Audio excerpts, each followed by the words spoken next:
Boston, 1921, winter night, 11:30 p.m. Helen Ruth, Babe's wife, answers phone. Woman's voice, unfamiliar, nervous. Mrs. Ruth? Yes. Who is calling? My name does not matter, but there is something you need to know. About your husband. Helen freezes. These calls happened before. Other women, affairs. Everyone knew. Babe Ruth was not faithful. Never was. Never pretended to be. Another affair? I am tired of this.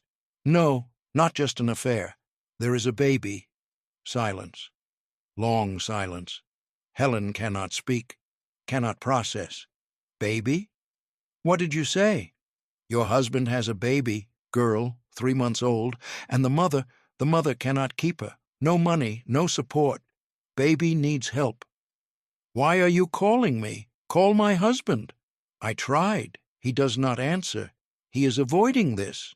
But the baby is innocent, needs help. Or she goes to adoption agency, to strangers. Helen hangs up, sits down. Thinking, husband's illegitimate baby, from another woman, from an affair. Normal response would be, no, not my problem, not my responsibility. Let him deal with his mistake. But Helen thinks differently. Baby is innocent. Baby did not choose this. Baby just exists. And if nobody helps, baby goes to strangers.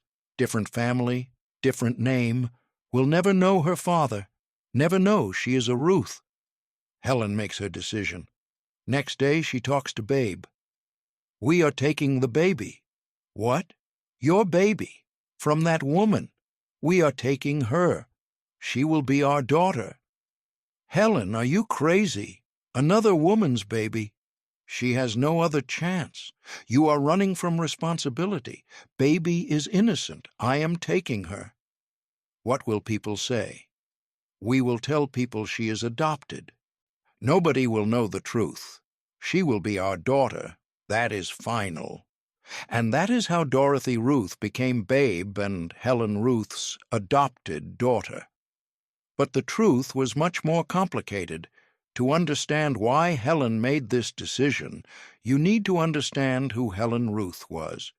Helen Woodford, born 1897, small-town Massachusetts girl, waitress at a coffee shop. That is where she met Babe Ruth, 1914.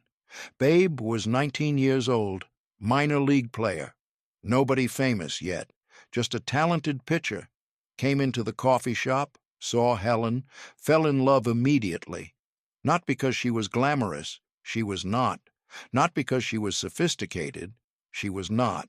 But because she was kind, genuine, real. Babe had grown up rough, reform school, no real family, no stability, no love. Helen offered him something he never had. A home, a partner, someone who cared. And they married October 1914. Babe was still nobody, still poor, still uncertain future. But Helen believed in him, supported him. When Babe got called up to Boston Red Sox in 1914, Helen was there. When Babe struggled, Helen encouraged him. When Babe succeeded, Helen celebrated. She was his foundation, his anchor, his home. But marriage was not easy. Babe traveled constantly, baseball schedule, road trips, months away. And Babe was young, handsome, famous, women everywhere, throwing themselves at him. And Babe did not say no, could not say no. Affairs started early. Multiple women, different cities. Helen knew, everyone knew, teammates knew, reporters knew. But in 1920s, these things stayed private, not written about, not discussed publicly. Helen tried ignoring it, tried accepting it. This was part of being married to Babe Ruth. Part of the deal. But affairs were one thing. A baby was different. A baby was permanent. A baby was evidence. A baby could not be ignored. When Helen got that phone call in 1921, she had choices. Could divorce Babe. Many wives would. Legitimate reason. Grounds. support from everyone. Could demand Babe pay child support but not be involved. Keep the baby separate, not their problem. Could ignore it completely. Pretend the call never happened. Pretend the baby did not exist. But Helen chose differently, chose something nobody expected. She would raise the baby as her own daughter, give the baby a home, give the baby a father, give the baby the Ruth name. Why? People asked her. People questioned her. Why would you raise your husband's illegitimate child? Why would you accept that humiliation? Helen's answer was simple, direct. Because the baby is innocent, because the baby deserves a family, because I can give her that, and because love is not about blood. Love is about choice, and I choose to love her. Babe was shocked by Helen's decision, grateful, but also confused. Helen, you do not have to do this. I will pay support. Find her a good family. You do not have to. I want to. She is your daughter. That makes her my daughter. We will raise her together, as a family. But people will think we adopted. That is the story. Nobody needs to know more. She will be Dorothy Ruth, our daughter, legally, officially, completely. And that is exactly what happened. March 1921. Babe and Helen officially adopted Dorothy. Paperwork said adopted from unknown parents. But reality was different. Dorothy was Babe's biological daughter from an affair, and Helen knew. And Helen chose to raise her anyway. Dorothy's early years were normal, happy, loving. She did not know she was different, did not know the circumstances of her birth, just knew she had parents who loved her. Father who played for New York Yankees, famous, wealthy, adored by millions. Mother who stayed home, cared for her, protected her, made sure she had everything. Helen was incredible mother, patient, kind, devoted, never treated Dorothy differently, never made her feel less than, never mentioned the truth. To Helen, Dorothy was her daughter, completely, totally, no qualifications. Babe loved Dorothy, too, but Babe's love was different. Distant sometimes, guilty sometimes. He traveled constantly. Baseball season, barnstorming tours, publicity events, home only occasionally. And when home, he showered Dorothy with gifts, toys, clothes. Everything expensive, everything excessive, trying to compensate, trying to prove his love. But what Dorothy needed was not gifts, was time, was presence, was connection. Helen provided that. Helen was always there, always present, always connected. Dorothy's world was stable because of Helen, secure because of Helen, loving because of Helen. Then 1929 happened. Everything changed. Everything broke.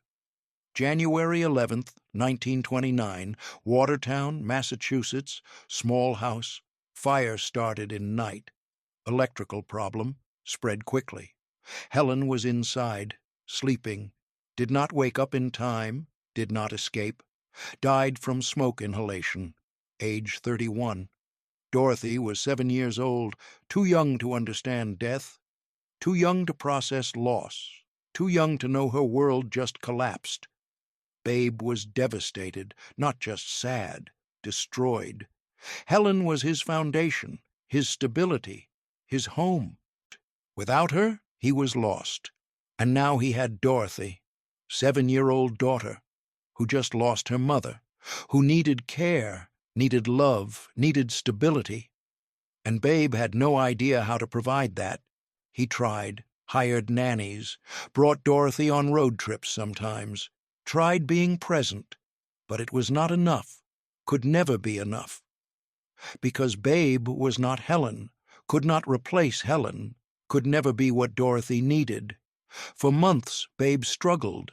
Dorothy struggled, both grieving, both lost, both trying to find new normal.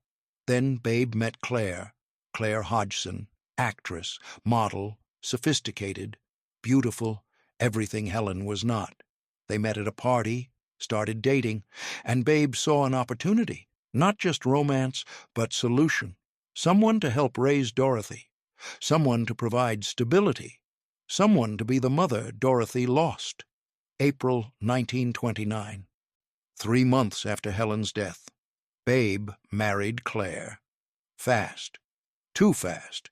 But Babe needed help, needed support, needed someone to manage his life. Claire accepted the role, became Dorothy's stepmother. But relationship was complicated, difficult, tense. Claire was not Helen. Never tried to be Helen, never wanted to be Helen. She married Babe Ruth, the superstar, not Babe Ruth, the father. She wanted glamorous life, parties, events, attention, not raising someone else's child, someone else's illegitimate child from an affair. Dorothy felt the difference immediately. Claire was not mean, not abusive, just distant, cold, formal. Call me Claire, not mother, not mom, Claire. Dorothy tried to be good, tried to be loved, tried to fill the space Helen left, but could not, because nobody could replace Helen, and Claire was not trying. Years passed. Dorothy grew up in strange household, father who loved her but was never home, stepmother who tolerated her but did not love her, nannies who cared for her but were not family. Dorothy learned to be independent, to not need much, to not ask for much, to survive. At school, she was Babe Ruth's daughter, famous. Everyone knew her. Everyone wanted to be her friend. But Dorothy knew they did not want her. They wanted access to Babe, wanted to meet him, wanted autographs, wanted stories. Dorothy was just the door, just the connection, just the tool. At home, she was invisible. Babe traveled, Claire socialized, Dorothy was alone, with nannies, with staff, with herself. She started asking questions about her mother, about Helen, about why there were no baby pictures, about why her birth certificate was missing, about why she looked nothing like Helen, about why everything felt wrong. Babe's answers were always vague, always dismissive, always deflecting. You are our daughter. That is all that matters. Baby pictures were lost in a move. Birth certificate is in storage somewhere. You look like my side of the family. Dorothy knew he was lying, knew something was hidden, but could not prove it, could not find evidence, could not force truth. So she stopped asking, accepted the mystery, lived with the uncertainty, but never forgot, never stopped wondering, never stopped feeling like something was wrong. 1930s continued. Dorothy became teenager, then young woman. Babe's career continued, records, fame, adoration, but also decline, aging, slowing, retiring in 1935, still famous, still Babe Ruth, but no longer playing, no longer the same. Dorothy graduated high school, started thinking about future, about college, about life, about marriage, about everything. Babe was proud, threw her graduation party, invited everyone, made speeches, cried, his little girl growing up. But Dorothy felt strange, felt disconnected, like she was watching her life instead of living it, like everything was performance, like nothing was real. She met a man, got engaged, got married, had children. Normal life, American dream. But questions remained. Who was her real mother? Was Babe really her father? Why all the secrets? Why all the lies? She asked Babe again, as adult, as married woman, as mother herself. Dad, I need to know. Am I adopted? Babe hesitated. Long hesitation. Yes, you are adopted. From where? From who? I do not remember details. It was long time ago. Your mother Helen handled everything. But why no records? Why no information? It was private adoption. Those things were not documented well back then. Dorothy knew he was still lying, still hiding, but what could she do? Push harder? Demand truth? Risk breaking relationship? She let it go. Again. Accepted the lies. Again. Lived with uncertainty. Again. But promised herself. Someday she would find out. Someday she would know. If this incredible story of hidden truth and unconditional love is captivating you, make sure to subscribe so you never miss these powerful family secrets. And comment below. Should Helen have told Dorothy the truth from the beginning? Let me know. August 1948. Babe Ruth dying, cancer, terminal. Lying in Memorial Hospital, New York. Body destroyed, mind still sharp. Dorothy visits every day. Sits beside bed, holds his hand, talks to him, reminds him of memories, of happy times, of love. Babe looks at her, his daughter, not biological to Helen, but biological to him, though she does not know, and he wonders, should he tell her? Should he confess? Should he give her the truth before he dies? But what good would truth do? Would it help her? Or hurt her? Would it answer questions, or create more? Would it bring peace, or pain? Babe decides. Truth can wait. Love is more important. Dorothy, I love you. You know that, right? I know, Dad. I love you too. You were the best thing that happened to me. You and Helen. You two were my family. My real family. Dad, do not talk like that. You will be fine. No, I will not. And I need you to know I was not always good father, traveled too much, missed too much, but I loved you. Always. From the moment I first held you, I loved you. Dorothy crying now. I know, Dad. I know you loved me. And your mother, Helen, she loved you so much, more than anything. You were her world. I know. I miss her every day. She was special. She was better than me. Better person, better parent, better everything. You were lucky to have her, even for just those years. I am grateful. Babe closes his eyes, tired, weak, dying. Dorothy, whatever you find out later, whatever people tell you, remember this. You were loved by Helen, by me, by everyone who knew you. That is the truth that matters. Not blood, not biology, not paperwork, love. That is what makes family. Dad, what are you talking about? But Babe is asleep, or pretending to be. And Dorothy sits there, confused, wondering what he meant, what secret he was hinting at, what truth he was avoiding. Babe dies August 16th, 1948, age 53. Dorothy is 27 years old, married, mother of 4 children, and orphan, both parents dead now. Helen died 1929, Babe died 1948, and Dorothy is alone with questions nobody can answer anymore. Years pass, 1950s, 1960s, 1970s. Dorothy lives her life, raises her children, grows old, but questions never leave, never fade, never disappear.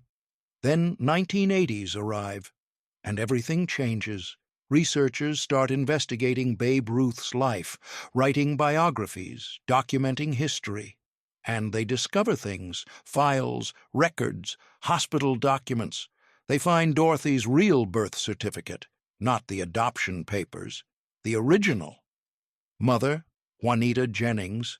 Father, George Herman. Ruth, Dorothy Ruth is not adopted from unknown parents. Dorothy Ruth is Babe, Ruth's biological daughter, from an affair, from another woman, from a secret Helen Ruth chose to keep. Researchers contact Dorothy, tell her what they found, ask for comment, ask for confirmation. Dorothy, now in her 60s, sits with this information, processing, understanding, finally understanding. Everything makes sense now. No baby pictures because she was not born to Helen. No birth certificate because it was hidden. Babe's vague answers because he was hiding truth. Helen's incredible love because she chose to love someone else's child, someone from the affair, someone who could have destroyed her marriage. But Helen chose differently, chose love, chose Dorothy, chose family. Reporters ask Dorothy, "How do you feel about this? About learning the truth after all these years?" Dorothy takes her time, thinks carefully, then answers. And her answer is perfect. "Helen Ruth was my mother in every way that matters. She chose to love me, chose to raise me, chose to make me her daughter. Not because she had to, because she wanted to. That is real love. That is real motherhood. Blood does not make family. Love makes family. And Helen loved me. That is the truth that matters." Reporters continue. "And Babe Ruth, how do you feel about him?" "He was my father, biological, legal, emotional, every way. He was not perfect father, traveled too much, missed too much. But he loved me, showed up when he could, provided for me, protected me. And at the end, he tried to tell me, tried to prepare me. I understand that now. I forgive him for the secrets, because the secrets were protecting me, not hurting me. Do you wish you had known sooner?" Dorothy thinks about this. Long time. Part of me says yes. Would have answered so many questions. Would have explained so much confusion. But other part says no, because if I had known as child, it might have broken me, might have made me feel unwanted, unworthy. But growing up thinking I was adopted, that was okay, that was acceptable, that was normal. Helen made sure I never felt different, never felt less, never felt anything but loved. So maybe the timing was right. Maybe learning the truth as adult, after living a life of love, was exactly when I needed to know. What about your biological mother, Juanita Jennings? Do you want to find her? No, she gave birth to me, and I am grateful for that. But she did not raise me, did not love me, did not sacrifice for me. Helen did all that. Helen is my mother. Biology does not change that. Nothing changes that. The story goes public. Newspapers pick it up. Babe Ruth's secret daughter. Illegitimate child raised as adopted. Helen Ruth's incredible sacrifice. Some people are scandalized. How could Helen accept this? How could she raise another woman's child? How could she lie to Dorothy? But other people understand. See the love, see the sacrifice, see the incredible courage it took for Helen to make that choice. In 1920s, women did not do this, did not accept husbands' illegitimate children, did not raise them as their own, did not sacrifice their pride for someone else's mistake, but Helen did, and that makes her extraordinary. Dorothy gives one final interview, last public statement on the matter. Reporter asks her, "If you could say something to Helen Ruth now, what would it be?" Dorothy's eyes fill with tears. "Thank you. Thank you for choosing me. Thank you for loving me. Thank you for being my mother when you had every reason not to be. Thank you for teaching me that family is not about blood. Family is about choice, about commitment, about showing up every single day and choosing love. You taught me that, and I have tried to live that, with my own children, with my grandchildren, with everyone. Love is a choice, and you chose to love me. That is the greatest gift anyone ever gave me." And what would you say to Babe Ruth? "I forgive you for the secrets, for the distance, for not being there as much as I needed. I understand now. It was not easy for you either. You were young, overwhelmed, imperfect, but you did your best, and your best was enough, because you gave me Helen, and Helen was everything." Dorothy Ruth dies in 1989, age 68, surrounded by family, children, grandchildren, people who loved her. In her obituary, it says, Dorothy Ruth, daughter of Babe and Helen Ruth, died peacefully. She is survived by 4 children, 12 grandchildren, and countless people whose lives she touched with her grace, her kindness, and her understanding that family is built on love, not biology. The legacy of Helen Ruth's decision lives on, not in headlines, not in scandal, but in understanding that love transcends blood. That family is what you make it. That the greatest acts of love are often the most invisible. Helen Ruth could have rejected Dorothy, could have protected her pride. But she chose differently, chose love over pride, chose daughter over ego. And that choice changed Dorothy's life, gave her home, gave her mother who loved her unconditionally.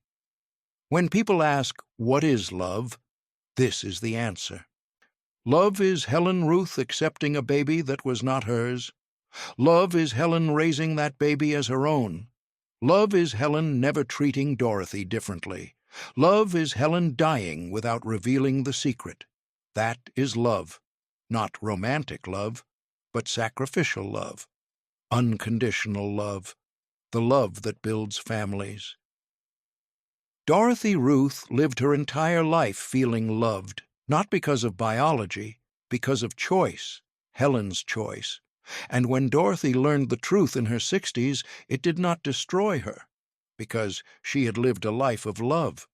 And love is stronger than secrets, stronger than biology, stronger than anything. 1921. A phone call, a secret, a choice. Helen Ruth said yes, said she would take the baby, said she would love the baby, and that one choice changed everything, changed Dorothy's life, changed what family means, and changed our understanding of motherhood.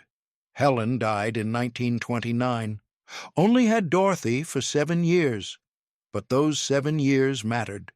Those 7 years gave Dorothy foundation. That foundation carried her through everything else, because Dorothy knew she had been loved, truly loved, by a woman who chose her. That is the story.